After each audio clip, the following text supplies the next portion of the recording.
Ready? We'll kick off with James from Sky.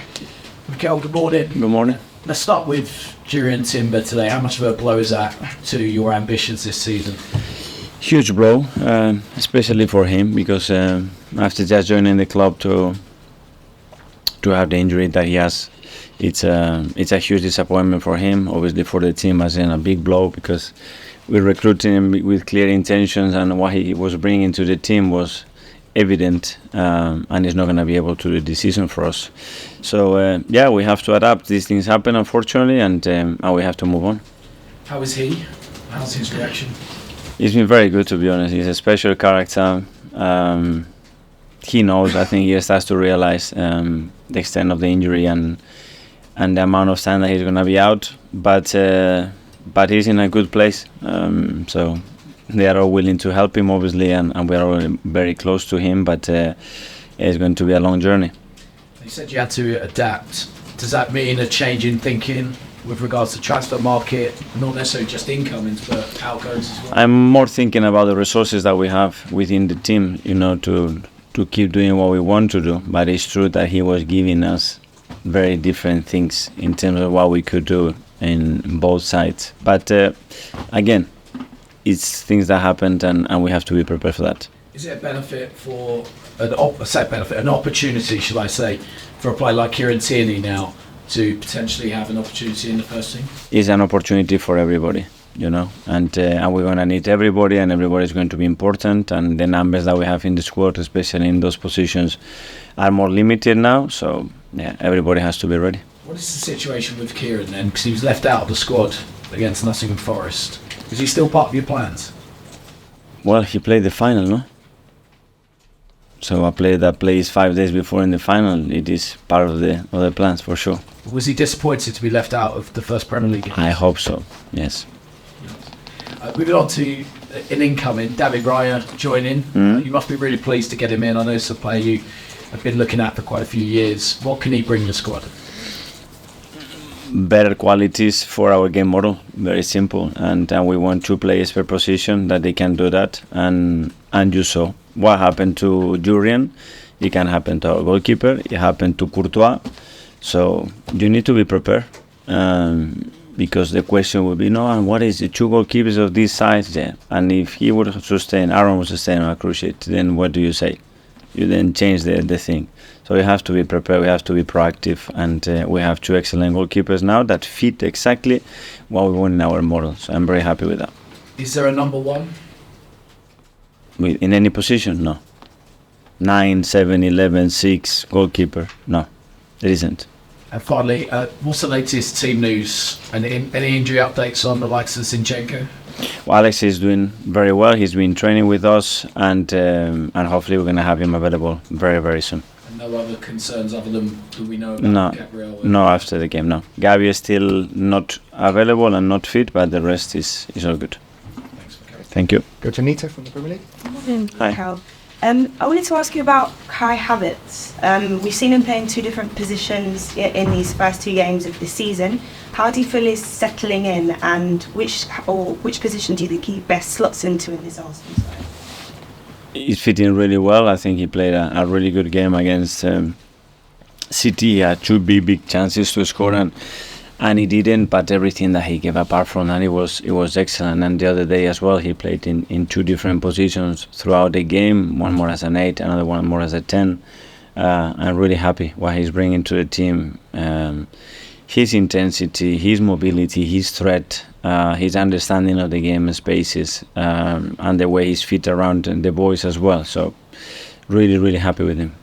I wanted to pick up again on the defence. You can imagine that there's some concern amongst the Arsenal fan base with this Jurrien Timber injury. Do you feel if the transfer window were to close tomorrow, you'd be confident with the defensive players you've got that you could challenge for the title again this season? Well, we didn't plan, obviously, with this injury, so we have to assess now what the options are, what the best way to get the best out of the players that we have, because as I said, my biggest challenge now is to get the best of the players that we have. I cannot control anything that is not here, and we are always open, and we have to be always open to react if something happens, not only with an injury but with the market as well, and that's what we are doing. You spoke about the nervy ending in that game against Nottingham Forest, but there were plenty of positives. What positives can you take from this almost new-look Arsenal side going into the game against Crystal Palace? Well, the dominance of the game, the amount of times that we played in the territory that we want to play, the amount of chances that we created, the few things that we conceded, because we conceded one in the first half that it was after direct play, the second ball, they hooked the ball and they are through, and then they counter after a set play, which both they are coming from a goal kick and the other one is coming from a corner. And after that, nothing else. But as I said, when you dominate the game as much as we did the other day, and the situation that you have, and the final pass is still not neat enough and good enough to finish the actions better, that's what we have to improve. So you'd hope them to be more clinical and dominate? We have to be. When you play the games of that type, it has to finish 3, 4, 5, and we didn't do that, and that's why in the Premier League, and then you give something to the opponent, it's always going to be a nervy ending, unfortunately. Thank you. Best of luck. Thank you. Hi, Mikel. How are Hi, you? very good. Can I ask you about Bukayo Saka? He played almost every game last season, and he seems to be an amazing talent for both England and Arsenal will have for the next few years. I mean, just outline for us how impressed you've been by his development over the last couple of years, and now how important he is to Arsenal. I think it keeps growing year by year, and you set new targets, new demands. He sets himself new targets, new demands, and he seems to complete those. He's extremely hungry and willing to learn, to improve, and become the player that decides game every 3 days, and that's what he has between his two eyes. And he's a very, very, very focused boy. And he does everything to do that, the way he trains, the way he prepared himself, the way he lives his life. So, very happy, so he needs to keep doing what he's doing. You mentioned the goalkeeper situation there, you're bringing in David Raya. Do you understand why people are questioning why you would have two such good goalkeepers, where one most weeks will be sat on the bench and one will play, when you've got Aaron Ramsdale, who has done nothing wrong for you, and it's probably certainly one of England's best two goals. I understand, but there were always questions, When we had different goalkeepers, there were questions as well. So for me to question they have two excellent goalkeepers is great. But there's nothing wrong. Of course, there is nothing wrong. There's nothing wrong that we have two great left wingers and two great strikers and two great holding midfielders. So we have Jurrien, we have Thomas, we have Declan. So, and that is not a problem, and it should not be a problem. So.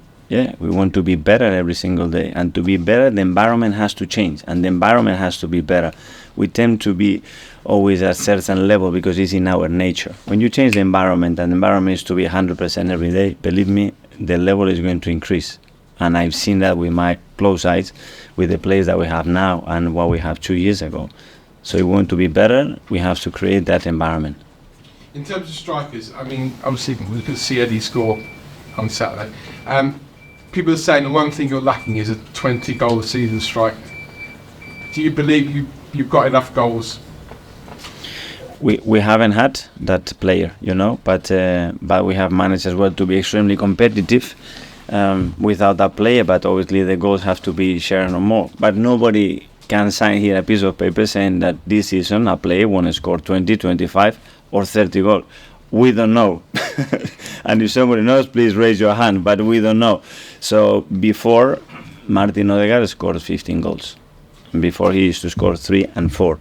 So I don't know. What we are doing is work as the best possible way to encourage those players to understand that there is no limit. They have to set the limits, and they can be as good as they probably can visualize they can be. And I'm sure we have players that can score 20 goals in a season.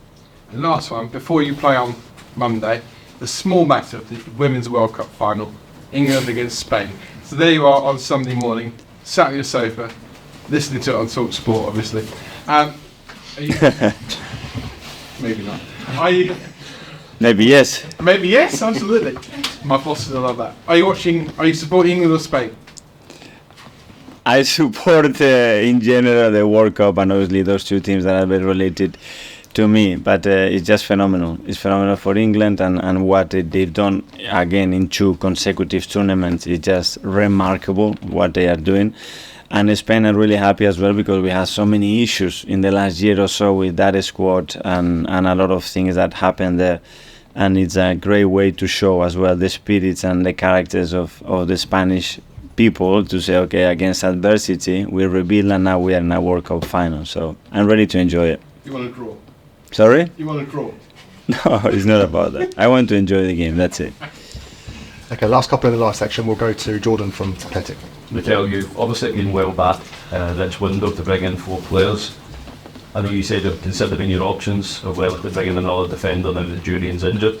But have you been given assurances that if you feel that you need another player, that will be a decision for you to make, or you need the approval of the board? It's never my own decision. It's a decision that we made as a club with a lot of people involved in that, because there are a lot of elements to that. But again, my focus is on just getting the best out of the squad that we have right now, and the focus. We're in the middle of the competition. We are open, obviously, in the transfer window both ways, because we still have things to do both ways, maybe. But that's my aim. I know there's an interest in Kieran. There was even talk about Gabriel being potentially a target as well. Can you rule out? Are you at the point where you can rule out any more defenders leaving just because the numbers are falling up? No, it's not any plans on doing anything like it.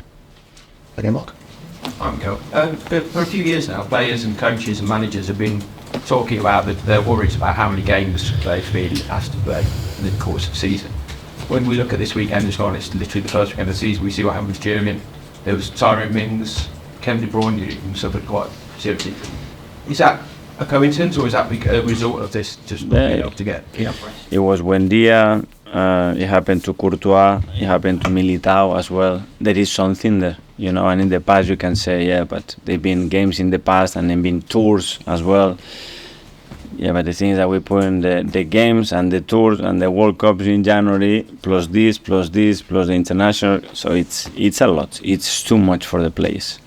It's incredibly demanding. When you see the next 36 months of the calendar for those players, it's just better not to look at it, because it's incredible what they're gonna have to be doing. So we have to look after them. But yeah, as a club, when do you look after them? To prioritize other competitions, and then we are the ones that have to look after them.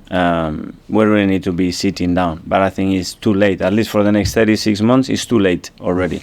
So I don't know who needs to raise a voice here, but there are worries, big worries on that. Okay, we'll go to Saturday 10:30 now. Saturday 10:30. I think it's just